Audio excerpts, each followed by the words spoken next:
All right, so now I'm going to talk about aerial photos and topo maps. You really need both of these tools. You can get by with just aerial photos, especially if you know the terrain fairly well.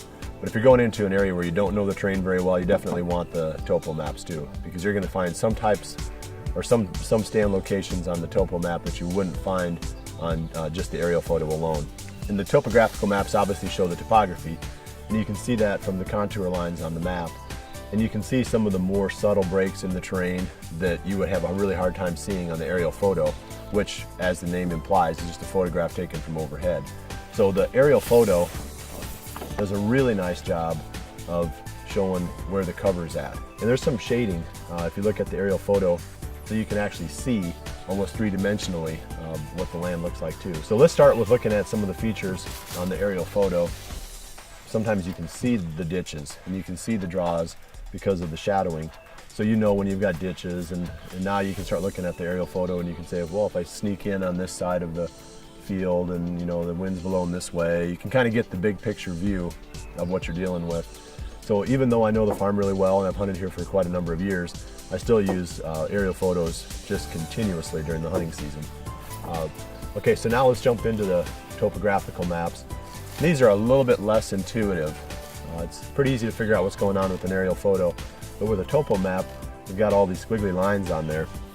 Every contour line, like I said, on here represents equal elevation. I can follow one line around, it goes all the way around this ridge and goes up into a finger, a couple more fingers. So it's then you get that sense of three dimensions when you're looking at it. So I can see a ridge.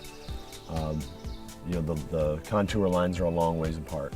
So you've got a long ways that you travel horizontally before you drop 20 vertical feet.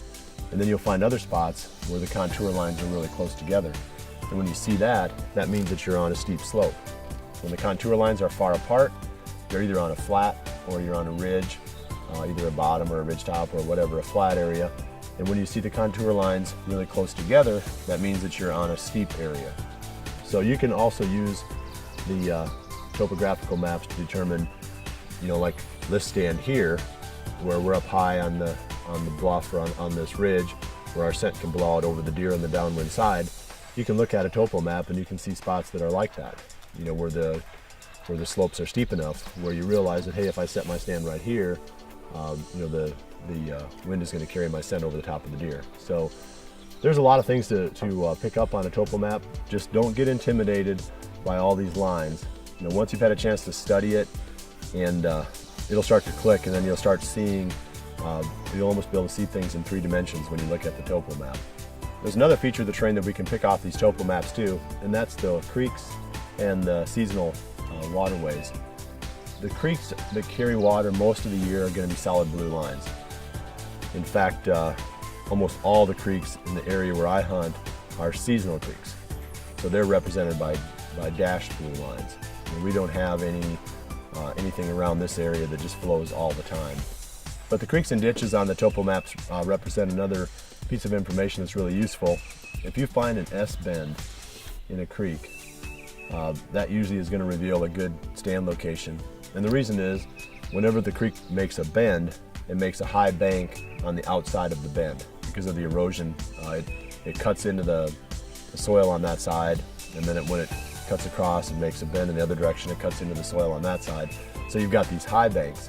Anytime you've got high banks like that, the deer are going to go around them, which leads you to the most likely funnel is going to be right in the middle of the S, like right between the two high banks. So it's one feature that's really easy to find on topo maps, and one that stands up pretty well when you start getting out in the field and walking.